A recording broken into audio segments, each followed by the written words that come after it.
இதே மாதிரி நல்லா கட்டிக்கலாம். ஒரு அரை மணி நேரம் வெயிலில் வைக்கலாம். அப்படி வெயிலில் வைக்கிறதுக்கு உங்களுக்கு வசதி இல்லைன்னா ஃப்ரீசரில் வச்சிடலாம். ஒரு அரை மணி நேரம் 1 மணி நேரம் நல்லா உப்பு உரப்பெல்லாம் ஏறி இருக்கும்.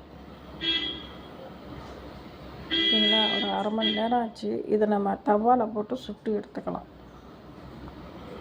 ஒரு தவாவை நல்லா சூடு பறக்க காய வச்சுருக்கேன். அதில் இதை அப்படியே தூக்கி வச்சுக்கலாம். எண்ணெய் ஊற்றக்கூடாது.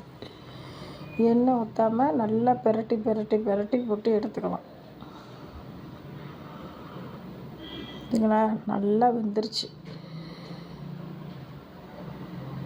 மீன் எப்படி இருக்குன்னு பார்க்கலாம். ஆஹா, சூப்பரான பாறை மீன், சுட்ட மீன் ரெடிங்க. நீங்களும் ட்ரை பண்ணி பாருங்கள் எப்படி இருக்குன்னு. சூப்பராக வந்துருச்சு பார்த்தீங்களா?